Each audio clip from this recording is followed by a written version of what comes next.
Welcome back, Sauce23 here, and today we're going to be taking a look at the Marshall Designworks Gravitron. This is his first design, and I gotta say, she's a beauty. At the time I'm recording this, these are up for pre-order on his site, I'm pretty sure. That changes before I finish editing. I'll try to put it somewhere up on the screen. This was sent to me as part of a pass around. There's 3 different variations. The one you see here is the most premium version, and he has names for each different version. This one's called the Void. The most affordable one is called the Space Dust. It has black G10. That one's coming in at around 130 bucks. It has a stonewash blade and satin flats. Then the middle tier, you have the Cryos. That one has dark matter, blue fat carbon scales with a belt satin blade. That one's 170 bucks. The OEM on this knife is Kubi Knives, and I already know Kubi does a remarkable job when it comes to their OEM work. I've had my own knife done by them, and I've reviewed plenty of different knives OEM by Kubi. This is a nice full-size knife at 7.7 inches long. It has a 3.4-inch blade, great utilitarian blade shape there. It's gonna be fantastic for doing fine, intricate cuts if you need to trace something out. Look how needle-like that tip is. Super nasty. That thing is super bulky. It's also going to be fantastic at doing in-hand cuts, like breaking down cardboard. You're going to have full power from heel to tip because of the straight edge. The only place it could possibly struggle is cutting things on a flat cutting surface, because you're only going to be able to get that forward third probably of the edge onto the flat surface before you contact these scales.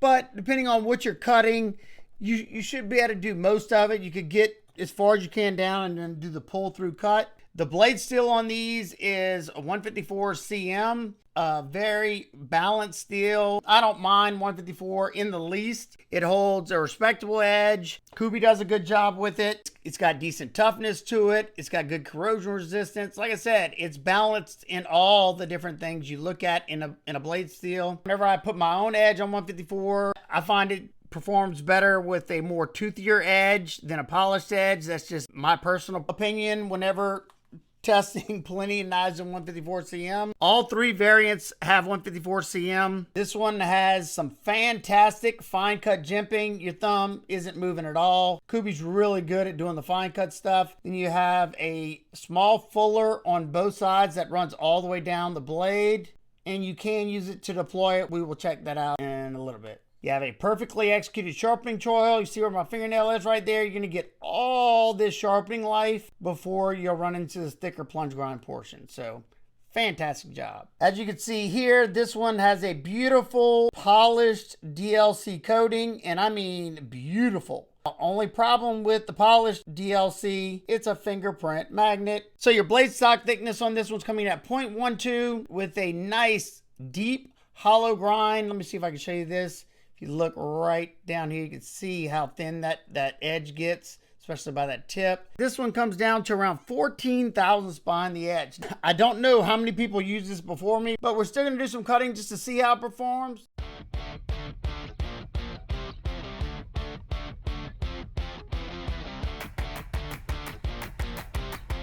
I figured this one would slice very well through cardboard with that deep hollow grind. Plus, it's the perfect blade shape for it. And the back portion of this edge still feels pretty darn sharp. I strapped it up, trying to give it a little bit better of a chance. But I can promise you, especially after testing, the Tri-State EDC Tri-Stash or whatever, it's got about that same type of hollow grind. And his V2 was in 154, so I already had an idea how this one's going to perform. Now, testing the ergos and that edge in the back, it's wanting to bite fast and deep into there, and I feel like I can get so much force into the wood. I can kind of feel the thin portion on the side of the lock because it's kind of sharp there, but it's not terrible. I only feel it when I'm really pushing hard. But this is where I kind of could feel that the edge at the very front by the tip wasn't the best. It wasn't terrible. It still had some left to it, but in order to do this test, you got to have a very sharp edge with some bite to it.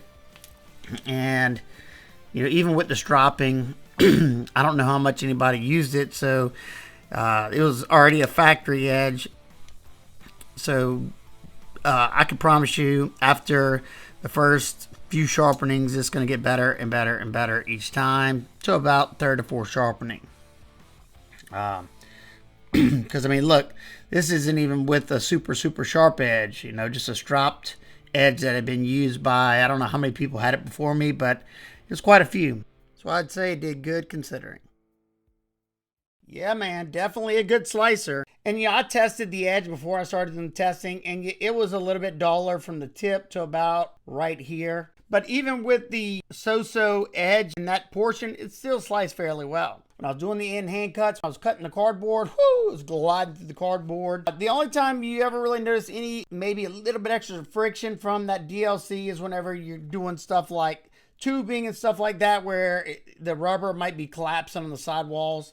But other than that, I don't really notice it. Let's close it up, take a look at the deployment in action on this one. So you have that front flipper with some excellent fine cut jimping, and they did it right. They went up and around, which is how you should do it, because if you want to grab it up here, you don't slip off the top because it's wrapping around there. But I can do the reach around, nice smooth action, well-tuned detent.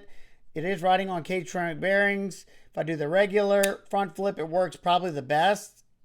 And then you have those fullers. Now, you do have to remember that this is a polished DLC, so it's not the grippiest of finishes. And that fuller is a little small, but I can get my fingernail in there enough to where I can do a reverse flick. It's just not the easiest for me. That front flipper is definitely the dominant deployment, in my opinion, on this particular version. I haven't tried, but let's see. Yeah.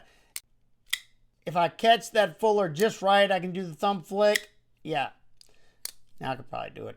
If I catch it right there in that middle, I can do it. Then if I want, I could do a slow roll. And then another one that would probably work great is the drop down, but you definitely have to be careful with the DLC blade because, like I said, it is a little bit extra slippery.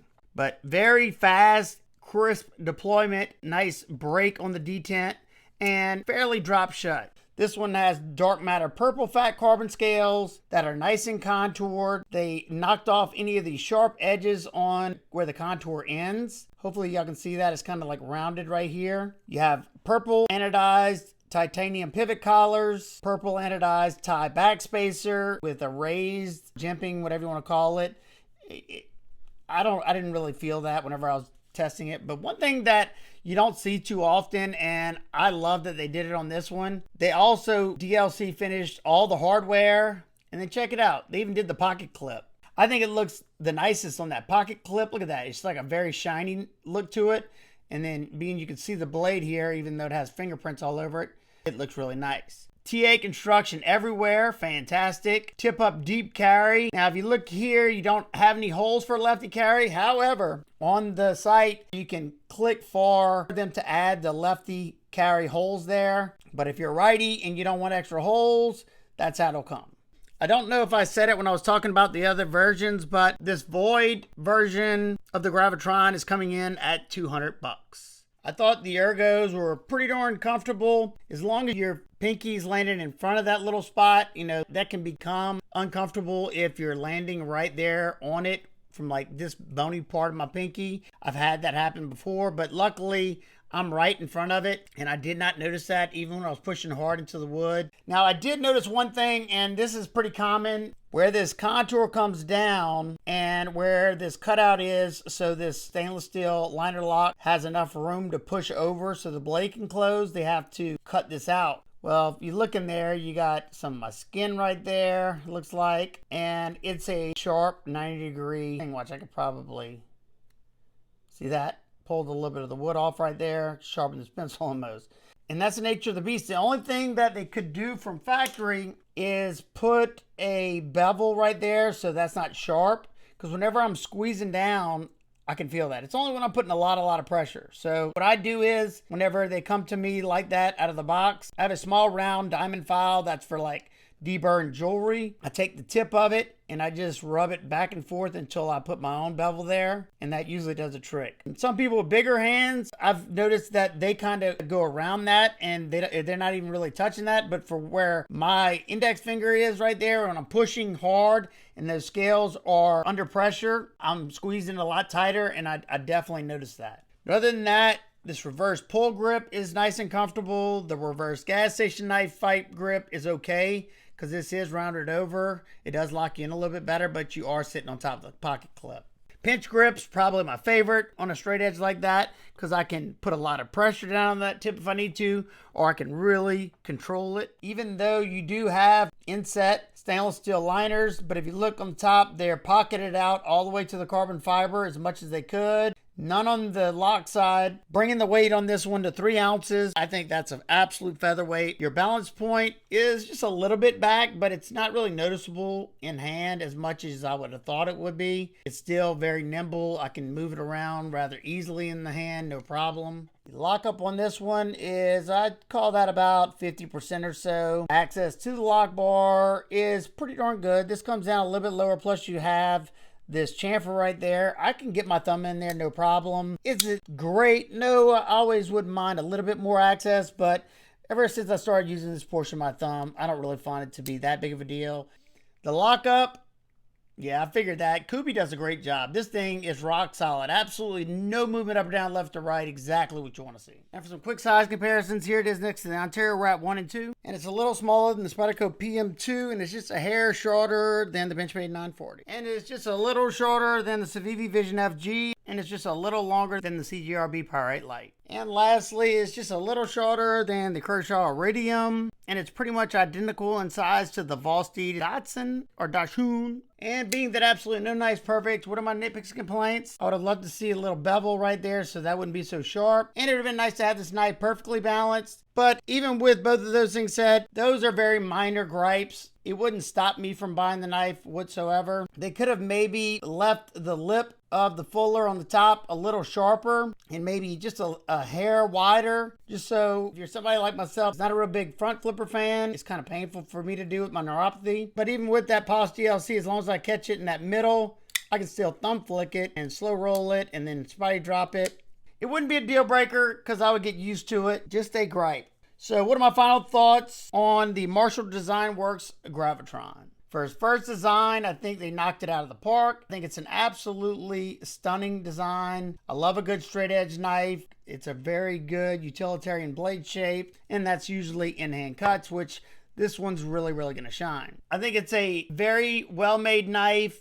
Beautiful design, very slicey hollow grind on this one. Absolutely love it. I personally like 154 cm. It's not a deal breaker for me. So yeah, $200 for this version and $130 for the cheapest. Yeah, I think no matter which one you pick, I think you'll be happy with it. Just remember, if you're a lefty, make sure to check the box that says I want one with the lefty screw holes. So yeah, I would love to hear y'all thoughts. Do y'all like the design? Do you like the materials? Do you plan on getting one, or have you already got in on the pre-order? If you want more information about the pre-order or to stay up to date, you could follow him on Instagram or, check his site, which if you do want to try to get in on this, I will have all necessary links down below in the description. If you have any questions in particular, feel free to ask me down below and I'll do my best to get back with you. And I hope every single one of y'all is having a fantastic day today. And remember, keep these blades sharp.